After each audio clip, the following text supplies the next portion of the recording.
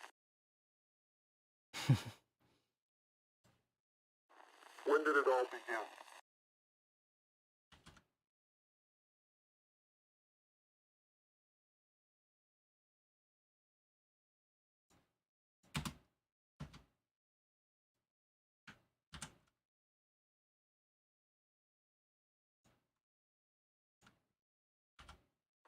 When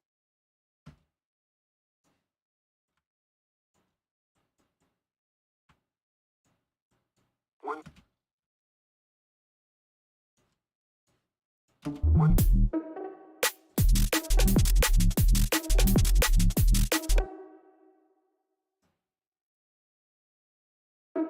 when did it all begin?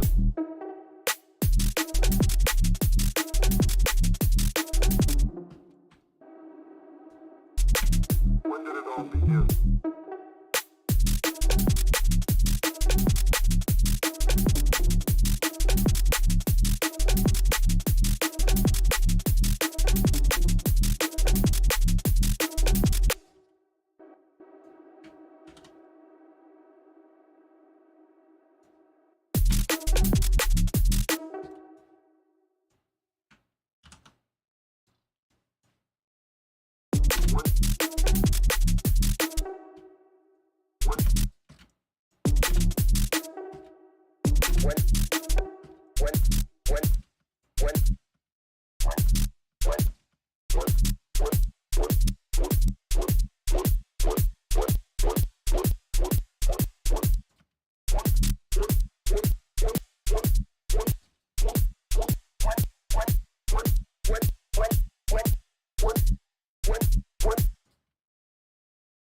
Weird.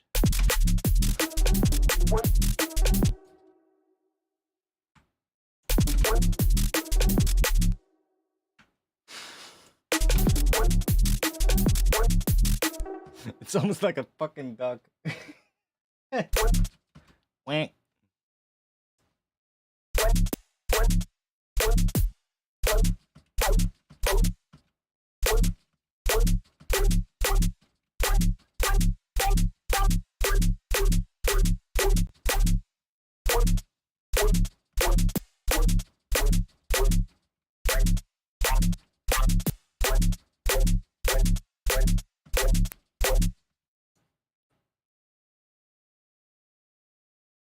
When did it all begin?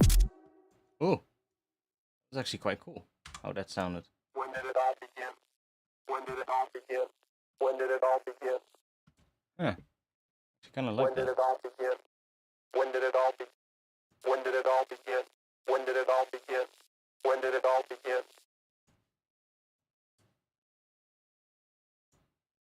When did it all begin? Almost like a really robotic kind of sound to it. Like it's turning this When did it all begin? into. When did it all begin? It's like it makes it really robotic. It's almost it's all staying at the same pitch now. When did it all begin? When did Which- it all begin?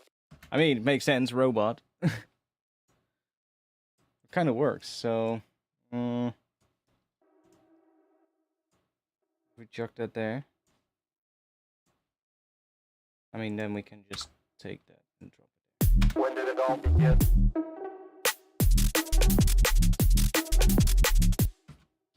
When did it all?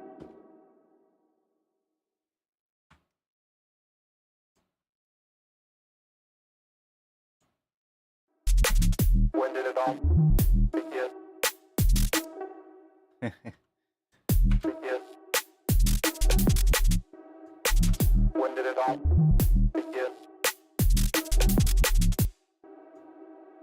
When did it all begin? When did it all begin? Begin. Begin. When did it all begin? Gonna have to do metal line on that to make that work. Maybe there. When did it all begin? We can also, increase the gain of that, and then it's not gonna be triggered as hard by this multiple dynamics. See? Messing with that will really help too.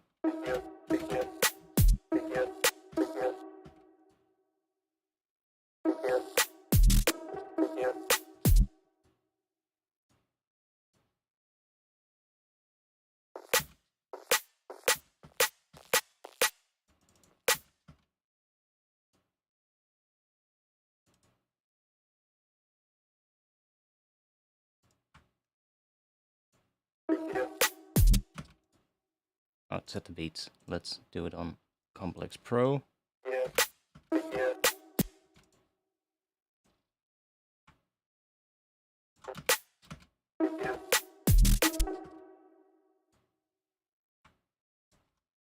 When did it all begin? When did it all begin?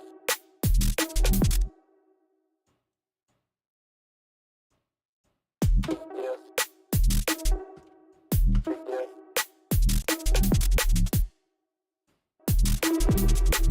When did it all begin?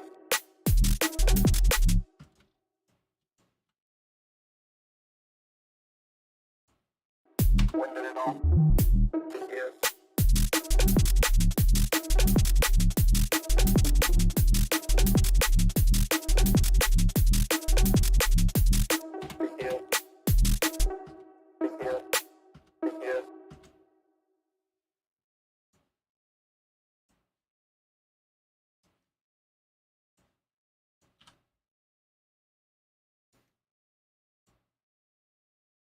Begin. Begin. Begin. Begin. Begin. Begin. Begin. Begin. Begin. Begin. Begin. Begin. Begin. Begin. Begin. Begin. God damn it. Begin. Begin. Begin. Begin. Begin. Begin. Why can't you just say begin normally? Begin. Begin. Begin. Begin. Begin. Well, I guess it said it normally, but Begin. Begin. Begin. or maybe not. Begin. Begin. Or we messed with it a lot, of course. So Yes. Yes. sometimes it just craps out completely. Begin. Begin. Yes. Yes. Yes. Yes. Begin. Well, whatever. How does it work?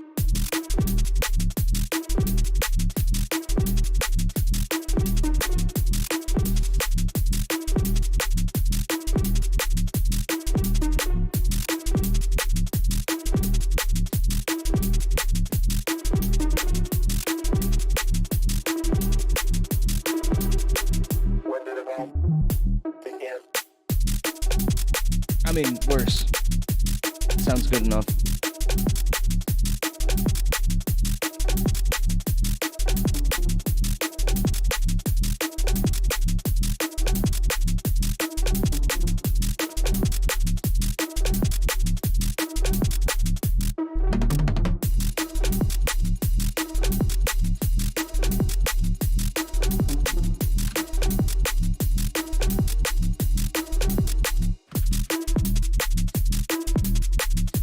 How does it work?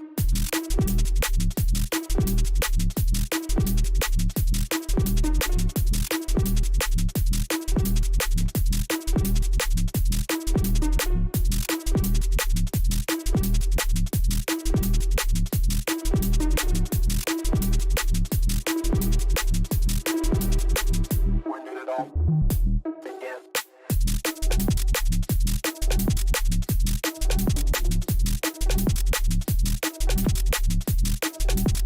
That was cool.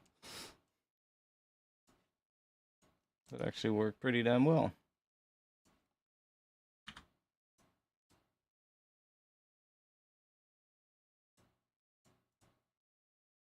When did it all begin? When did it all begin? let's leave it. When did it all begin?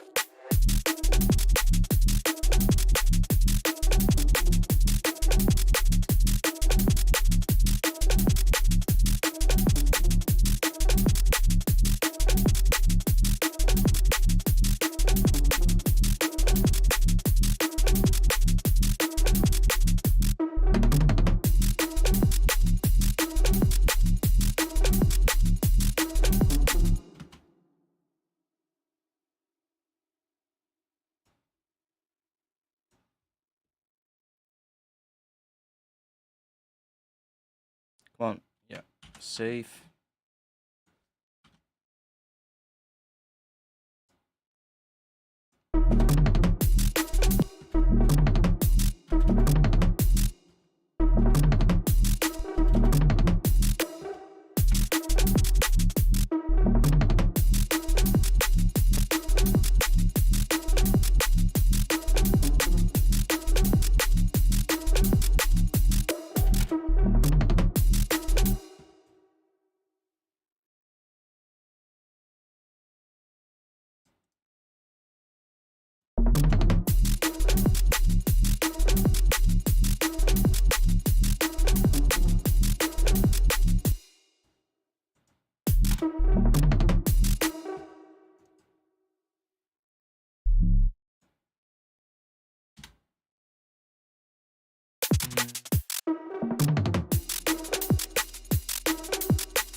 Yeah, I think it would be cool to maybe take the bass out there.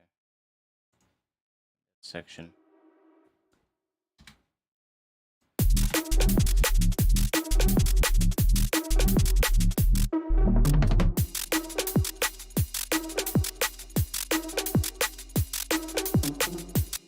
And then start working on some pad stuff as well. I need to piss. Yeah. I'll continue a little bit longer. I'll leave the bass in here for now. I'll be back in just a little bit.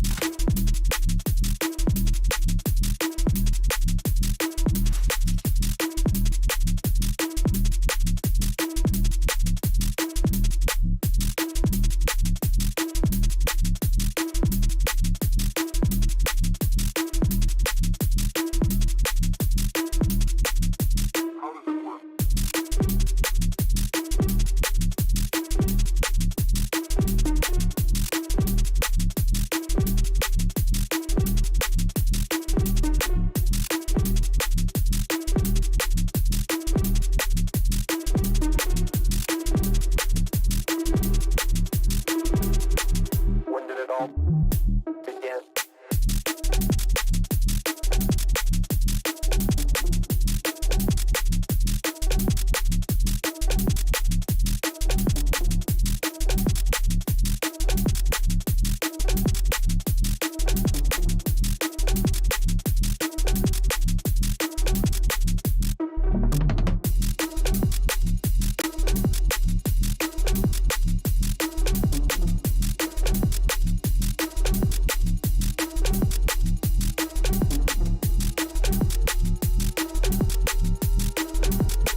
Okay. How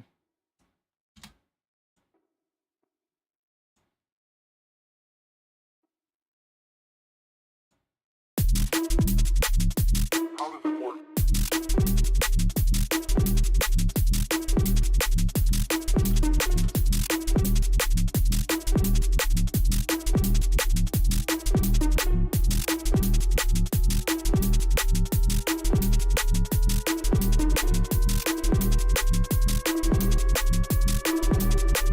When did it all begin?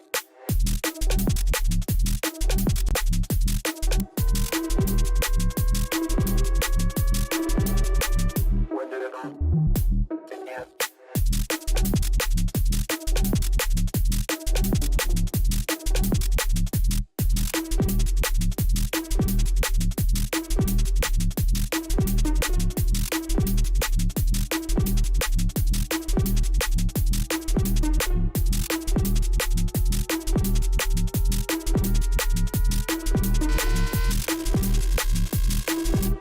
Jesus Christ. Okay.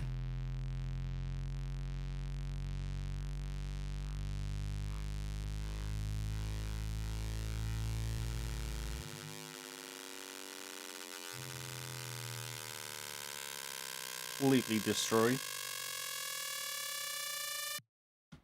Might work towards the end there.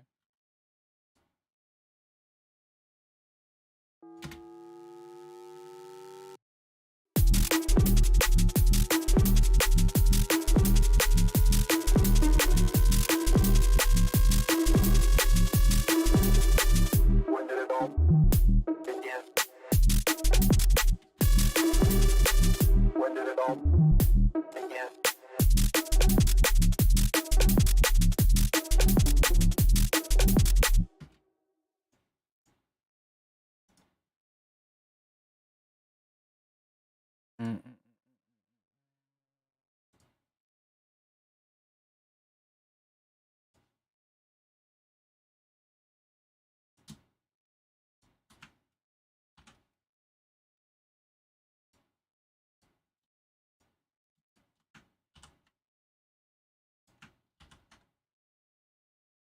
Do that. Let's make an audio track. Take the output of group 25.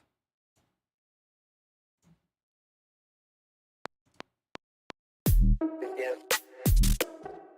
Okay, that's all we need.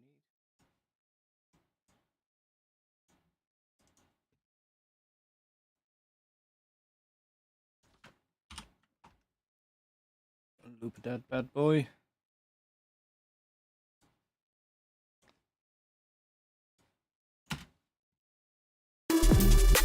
When did it all begin? Begin. Begin. Begin. Begin. Begin. Begin. Begin. Begin. Begin. Begin. Gonna make our own delay basically, so that we can mess with it in a lot of different cool ways. And then just bring this one down, like I don't know, maybe 3 dB or something. What? It's a bit much. When did it all begin? Begin. Begin. Begin. Begin. Begin. Begin. Begin. Begin. Begin. Begin. Begin.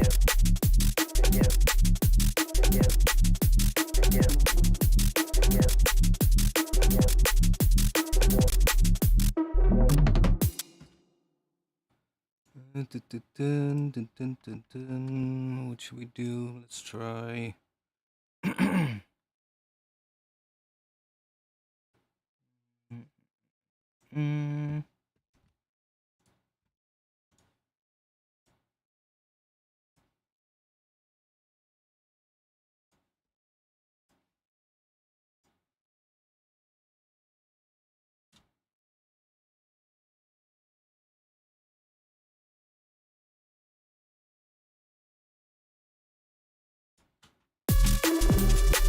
When did it all begin? Begin.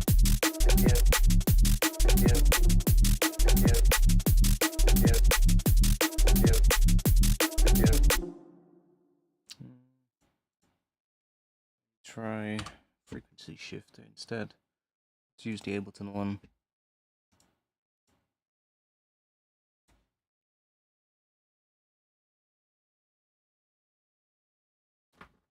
I just feel you on my fucking leg. Goddamn mosquito. Of course I missed it.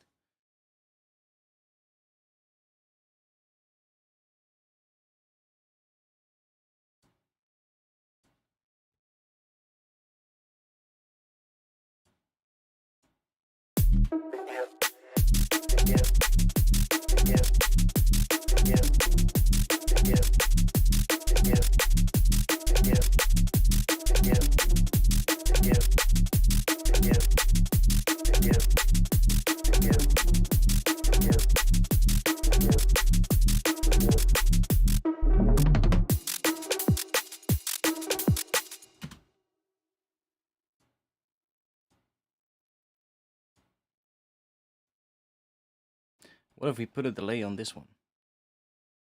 Delay on the delay.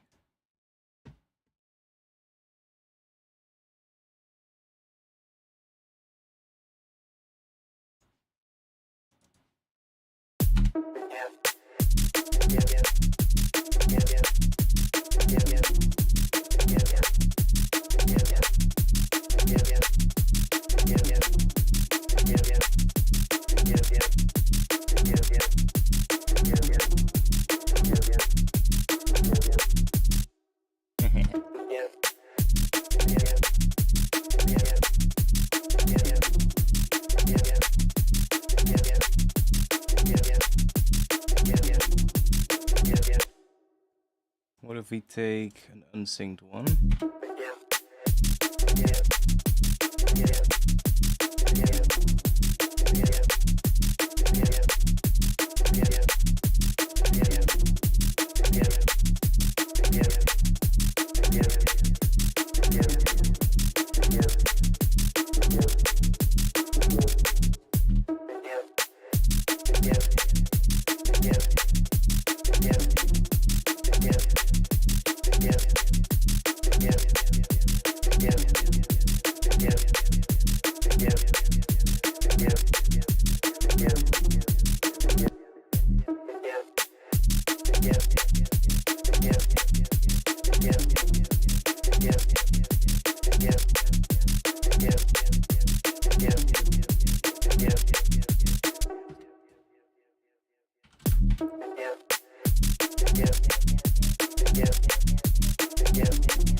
So weird.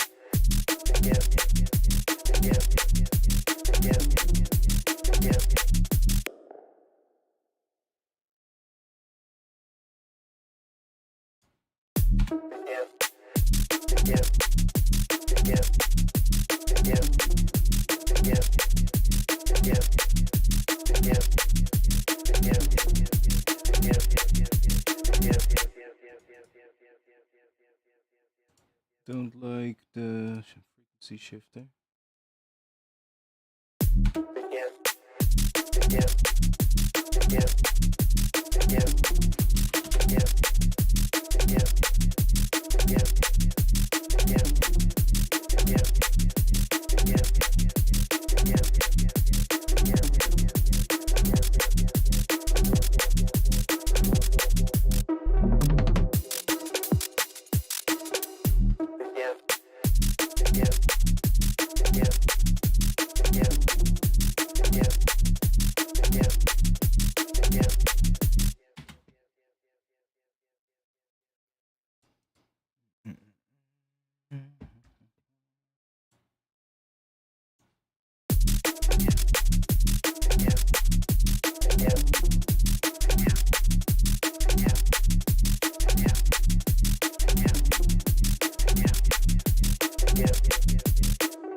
Almost sounds like it's saying baguette, and now I can't unhear it. Baguette. Baguette. Baguette. Monsieur, mon baguette. Hey, good fly.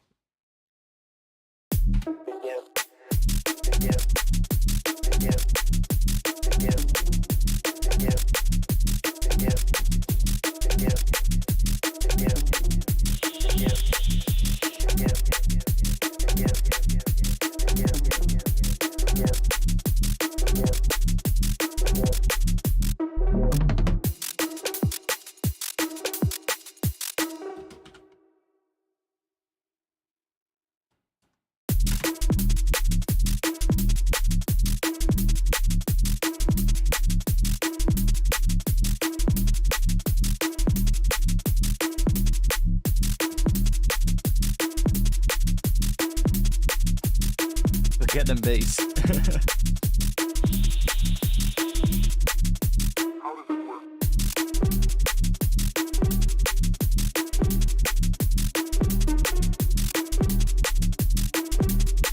This section is also really nice. Rise is a bit much. Like it works in the first section, but then afterwards you get a bit much. Probably that. When did it all begin?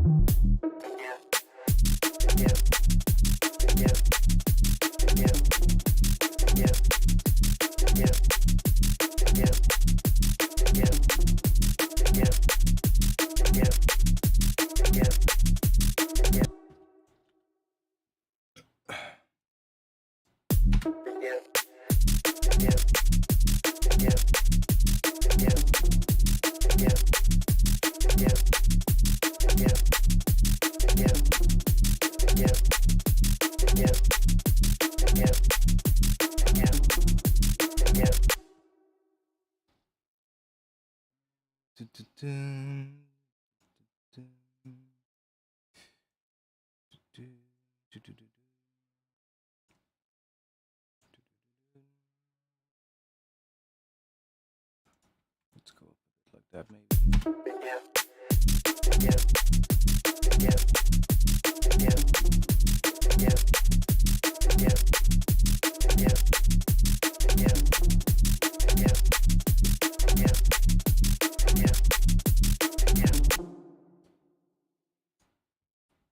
Let's put you on it. Let's do a little bit of that.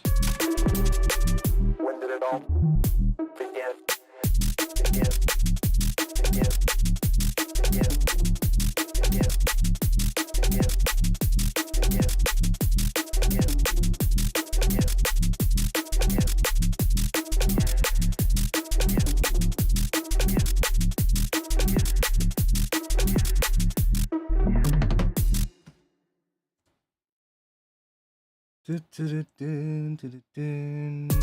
There. When did it all begin?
Oh no, that's a different one.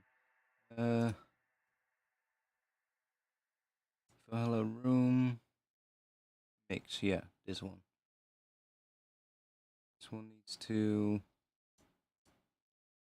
go up like that, then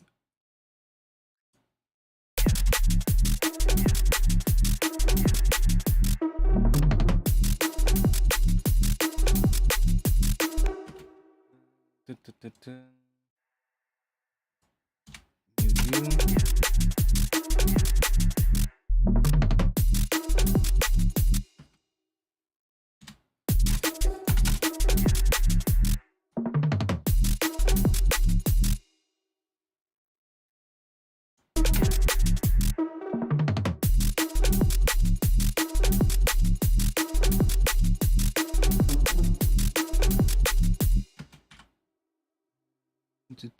We had reverb sweep.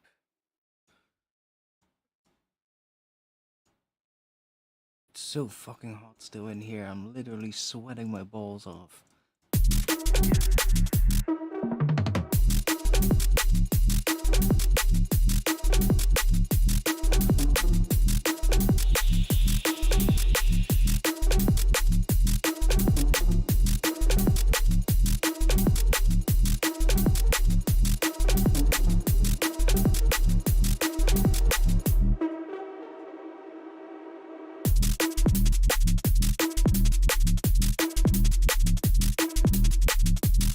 Time.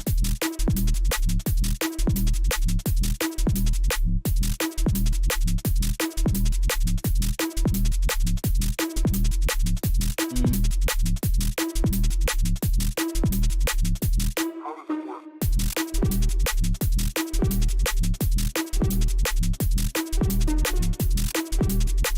Might get really weird now. That's probably gonna be fun.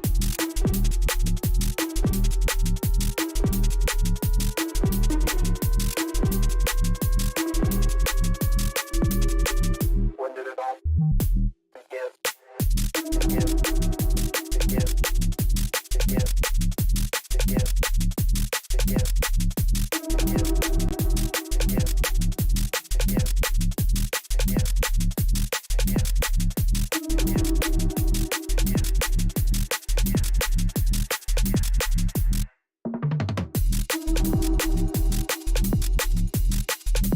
Okay, let's put you here.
so cool.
Here we go.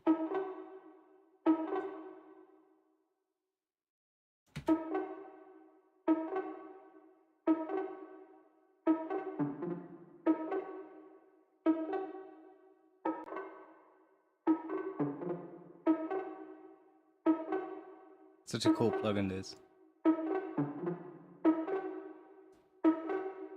See what else we have. Got thinner.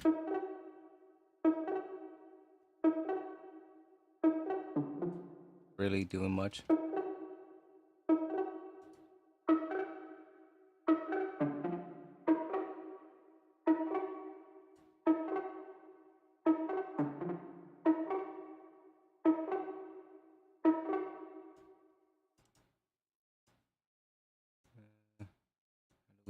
Yeah, like that.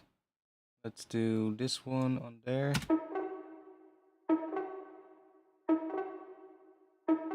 Let's go.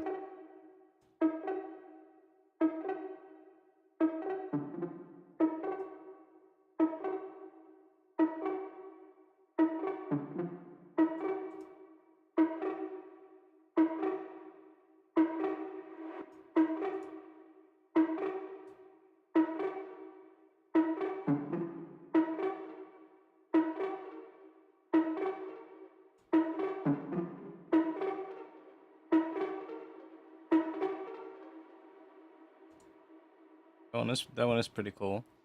Also got these ones. These ones are pretty weird. Huh. Doesn't really do much. Slide down. Oh, not too.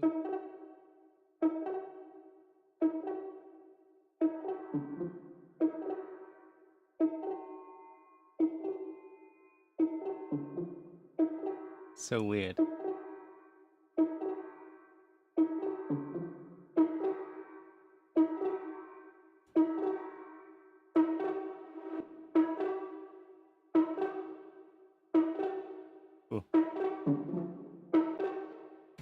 It's so good to just mess stuff up, this thing.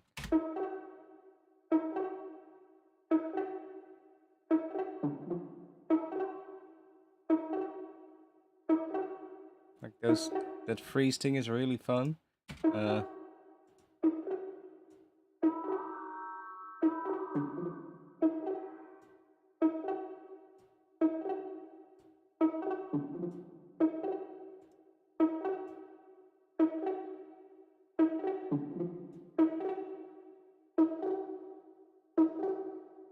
can hear a little bit better what it does if we do this.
It's such a cool plugin, and it also has just regular pitch shifting and time and stretching here. Well, stretch is more like, I guess, a frequency shifter. It shifts the harmonics up, so.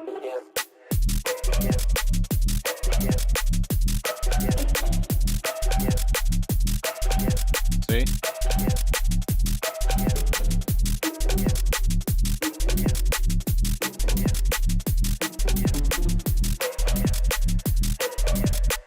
And this is just a pitch shifter that just goes in semitones. And depending on what window you have selected here, if we do clean, it's gonna be a lot cleaner.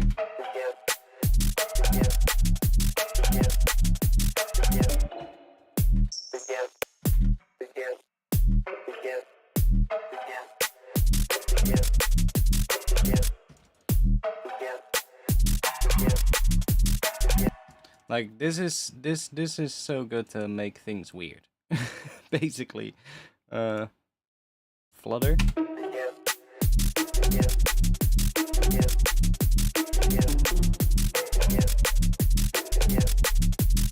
Look.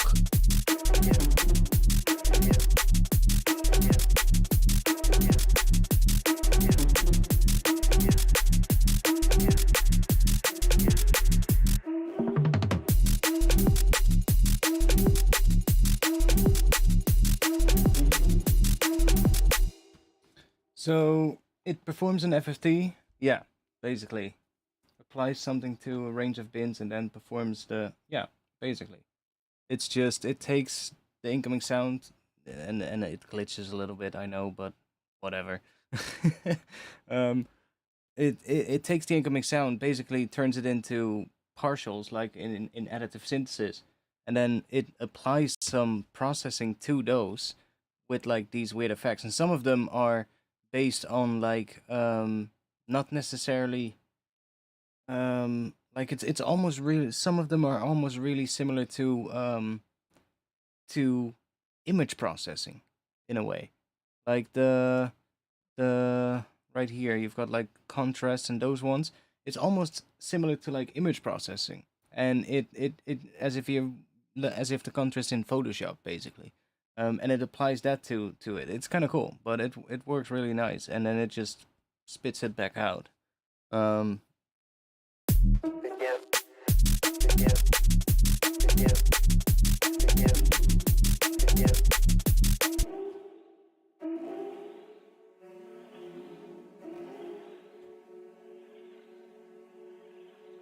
can also just freeze it.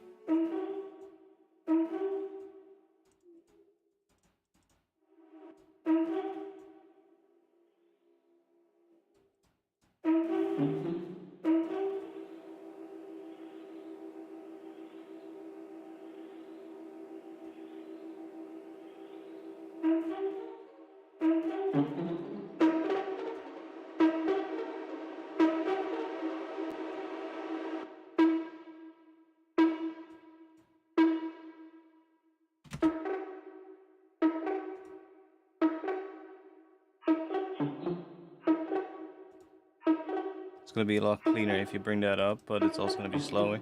But yeah, there's so many weird things you can do with it. Reverse.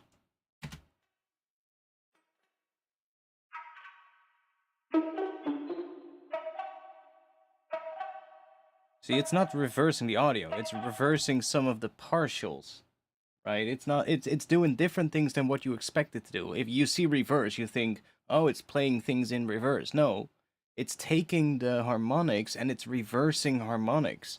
So it does some really interesting, weird shit. Yeah, it does some weird things, but I'm not sure why it is. I've seen tutorials of people where it also happens, and I've also seen videos of people where it doesn't happen. So, not sure.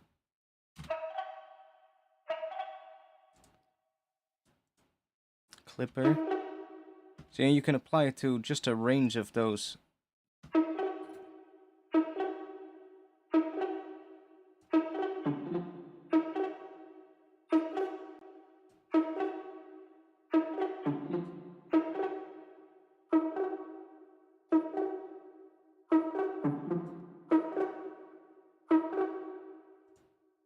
So we got Noisify.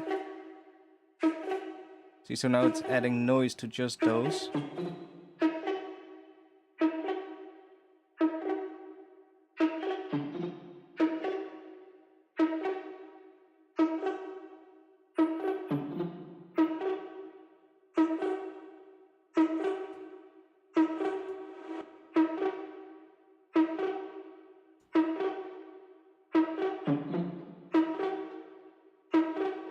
Alright, you can kind of see what it's doing here. So like cutting off partials at the bottom, see? And it's only applying it to that range. So now we get a gap here.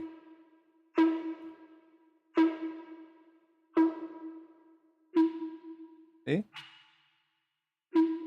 It's really interesting what it can do. Just a completely different sort of like plugin than most plugins, I would say.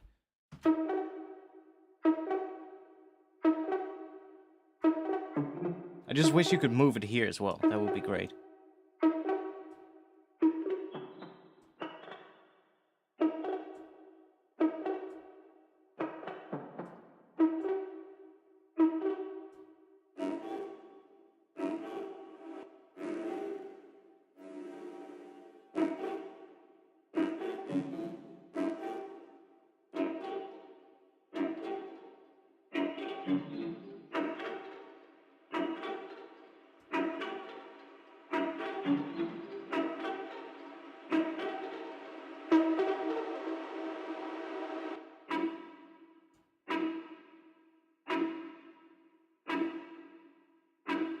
Like if we just now...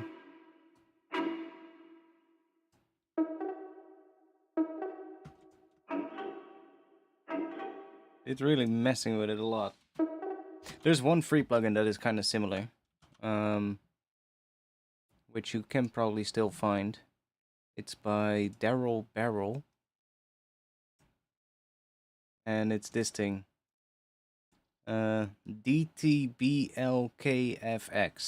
It's kind of similar. See, it's kind of similar. Has similar controls here. Contrast, smear, some other ones. And then a couple of ones that the one from Universal Audio has that this one doesn't. This is kind of similar in a way. So here you have like contrast. And then need to raise this up.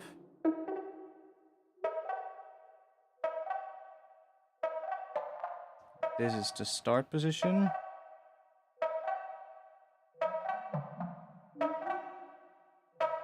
But this one doesn't have modulation. And it also has a delay. This one has a delay of 1 beat, so you would have to shift all your MIDI back 1 beat for it to be in time. But it's a pretty interesting one as well. And this one then has like... This one can also sound weird.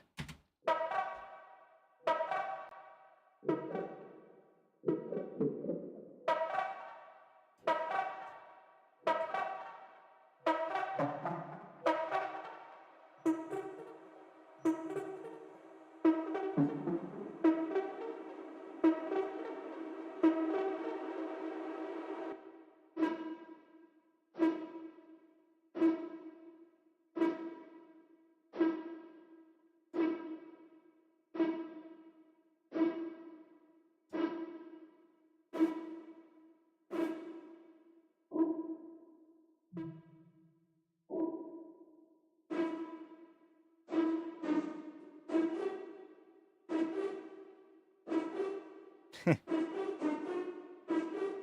kind of cool though. Yeah, like with this stuff, I wouldn't really care about phase. You can always fix that later. You know, if it really doesn't work and it completely disappears in mono, just, I don't know, put the whole goddamn thing in mono and layer that with the stereo version and see if that works. And if that doesn't work, then just take the sides of the stereo version and take a mono version that sounds good in mono and just blend the two together. You know, you'll be able to make it work. It's always a way to make it work. In this stage, I would more care about what it sounds like, you know, and just see if you can find some cool, interesting things. This one has a couple of other ones that are pretty cool. Resize. Ooh.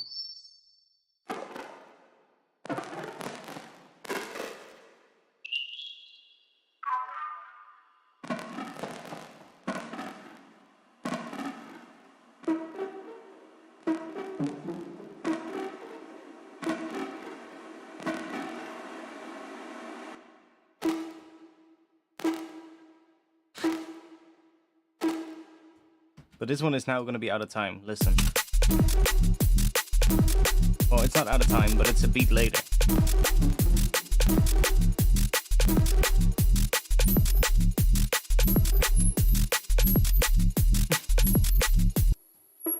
That echolocation sound.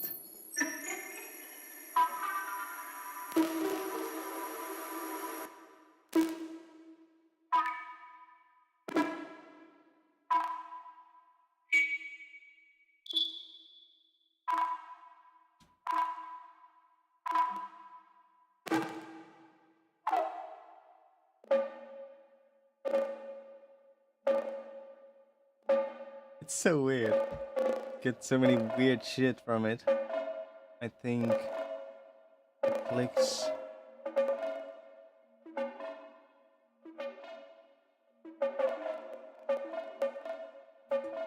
It's just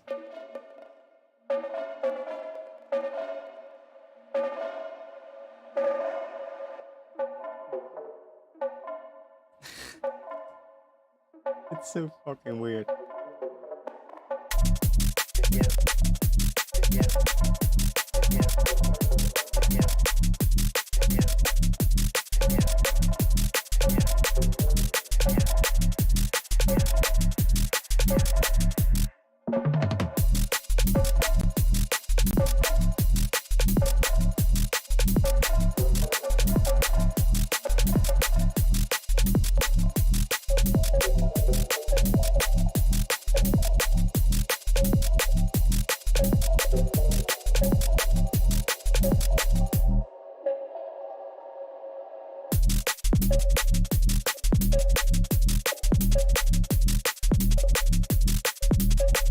This would be something you would have to resample for sure, because it's gonna change. But it's so weird.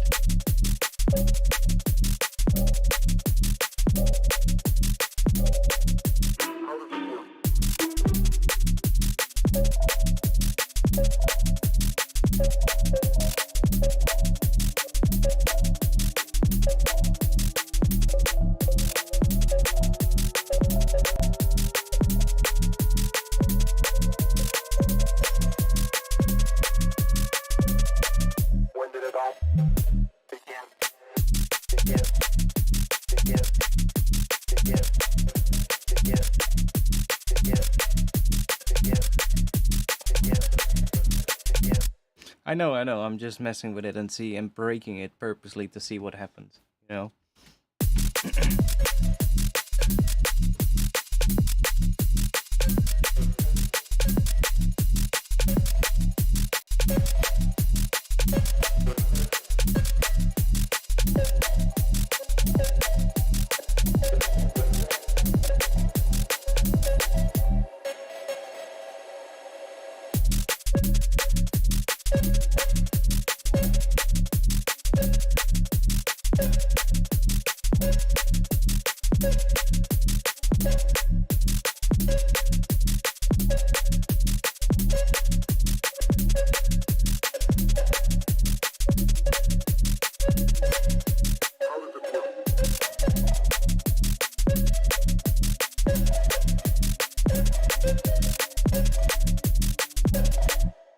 It's a really fun little thing.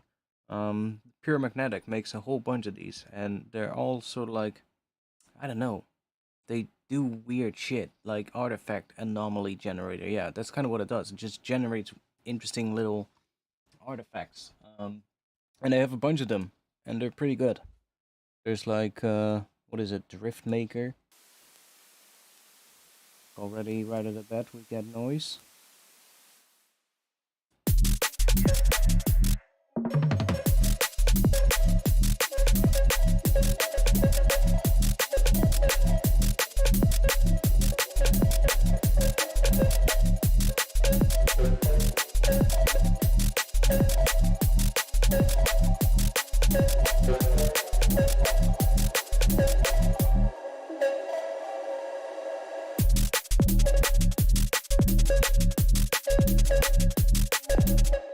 They just mess with the sound, and I love stuff like this. This is always good. This one, Dark Haze Machine.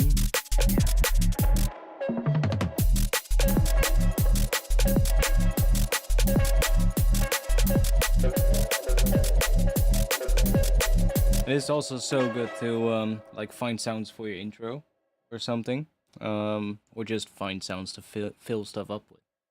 Have like a session, resample a bunch of things with it, and then just find some cool sounds out of that and see if you can, you know, if you have the audio, you can just put them in and see if you can like take bits and pieces of it and make the track better. Anyways, I'm gonna stop streaming. It's 2 a.m. and I'm getting fucking killed by mosquitoes right now. So it's gonna be that. This is gonna be it for tonight. Take this off and go back to that. Thanks for being here.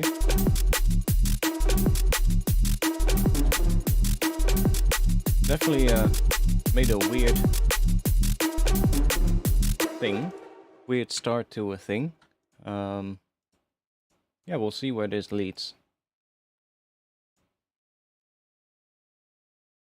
So, I'll be back probably Friday.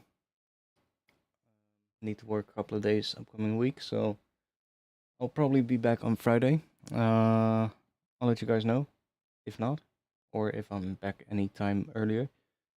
Thanks for being here. I'll be in the Discord afterwards, so if you want to join, link is in the description below the stream. If you want to help support these streams, by the way, you can support me on Patreon and grab a whole bunch of samples as well. I post a monthly sample pack on Patreon, and there's quite a bunch of stuff on there right now, about 3 gigabytes, maybe 4 by this point, I'm not entirely sure. Also, no bots tonight. Have you noticed? I think my methods have worked. I haven't seen them. I will have to go and check real quick in my YouTube dashboard, because I've constantly been looking at the Streamlabs thing, so I'll go look at the YouTube dashboard and see if there haven't been too many messages filtered out, but it seems to have worked. So, thanks. I'm not sure what we're gonna do next week, but we'll see. That was it. I'll see you guys again soon. Peace.